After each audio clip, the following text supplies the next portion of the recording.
You've probably heard the term servant leadership thrown around a lot, right? The idea that great leaders should serve their team first.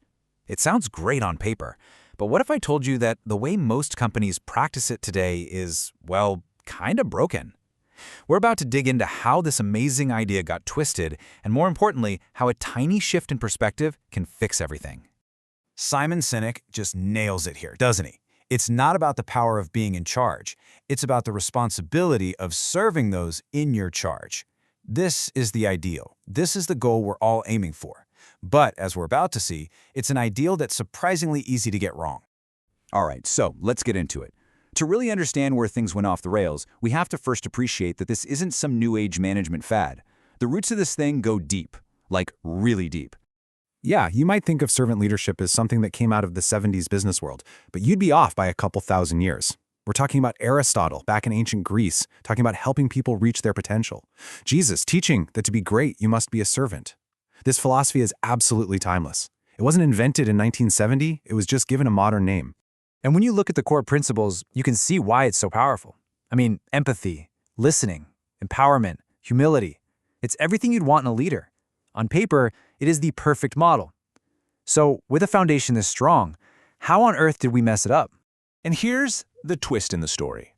This is the part where this beautiful, timeless concept gets hijacked by a very modern and very powerful problem.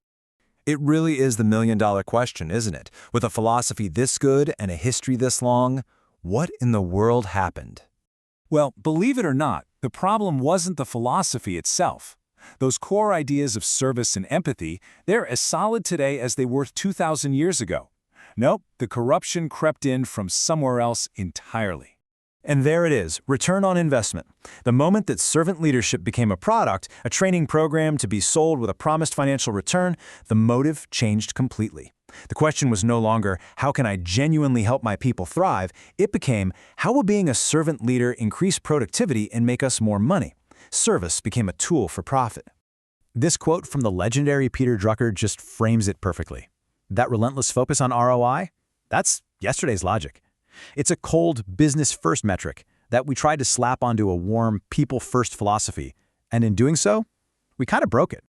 Okay, this analogy from the book is just brilliant. Think about it. You help a good friend move, they buy you some pizza and a few beers. It's about the relationship, right? You're helping because you care. But what if that same friend offered you $500 to help them move? All of a sudden, it feels different. It's not about the friendship anymore. It's a job. It becomes a cold, hard transaction. That is exactly what the obsession with ROI did to servant leadership. And as the author, Mark Wiggins, points out, the whole conversation just got lost. Leadership development became another self-help tool for winning and coming out on top. And the actual beautiful ideal of service just got buried under all that noise. So how do we fix this? How do we get back to the heart of the matter? Well, the solution lies in a really simple but incredibly profound shift in our own awareness. It's all about moving our mindset from transaction back to transformation. The solution is so simple, it's genius. You just add one little word, minded. Servant-minded leadership. That one word forces us to be conscious and aware of our true intention. It completely reframes the question. It's no longer about what you can get from your team to hit a target. It's about what you can give for your team so that they can grow and succeed. At the end of the day, it's a fundamental shift. It's taking the focus off the profit and putting it back onto the people. It's about putting the heart back in the center of leadership, which is where it should have been all along. And let's be super clear about this. This is not another corporate program. It's not a checklist you can download from HR. It is a fundamental way of being a leader. It's an authentic mindset rooted in a genuine desire to see other people win. It starts in your head and your heart, not in a company memo. Okay, so this all sounds great in theory, but what does it actually look like day to day? Let's break down a few actionable things you can start doing right now. Here are 3 practical steps to get you started. First, question your own motives. Seriously, ask yourself, why am I really here?